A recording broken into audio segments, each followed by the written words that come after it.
நாட்டில் எரியும் தீயின் நடுவிலிருந்து பாடுகிறோம். தன்னில் தமிழின் வாழ்வை காக்க களத்தில் நின்று பாடுகிறோம். உலக திசையில் வாழும் உறவே, உலக திசையில் வாழும் உறவே, அலையென பொங்கி எழுவாயா, இந்த உலகம் என்ன செவிடா, எங்கள் உரிமை பேச விளைவாயா.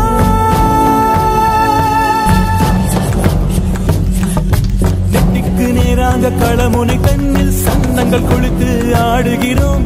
வெட்டுக்கு நீங்கள் கை கொடுத்தால் இங்கு இறந்த பின்னும் போரிடுவோம், இறந்த பின்னும் போரிடுவோம். விடுதலை ஒளியில் நனைந்திடும் போது தமிழர்கள் வாழ்வில் வர வேண்டும். கொடுமையின் முகத்திரை கிழிந்திட உங்களின் உறுதியும் வீச்சினை தர வேண்டும், உறுதியும் வீச்சினை தர வேண்டும். தமிழ் உறுதியும் வீச்சினை தர வேண்டும். நம்பி எழு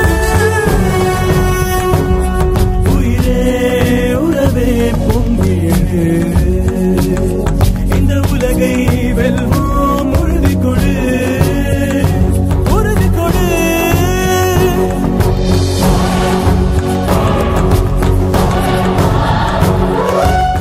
It's the new generation who's doing it, and to me, somebody has to do it, and I give a credit to all the students.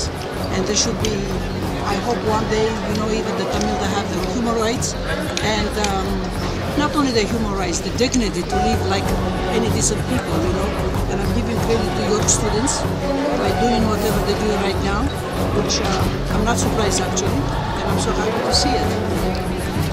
I just got here like 2 seconds. Very interesting. It's fascinating.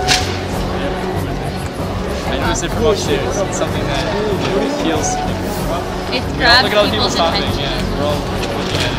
Yeah, because I didn't know what was going on. Well, I think it's great that you guys are doing something instead of just putting signs up or wearing a symbol.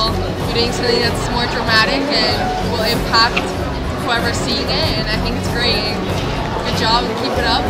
It's disgusting now in the 21st century that people can't fight for what they want, even in the diverse country of Sri Lanka, and people can't really express the way they want to think under such harsh, heavy rules. எங்கிருந்தாலும் தேசிய உணர்வு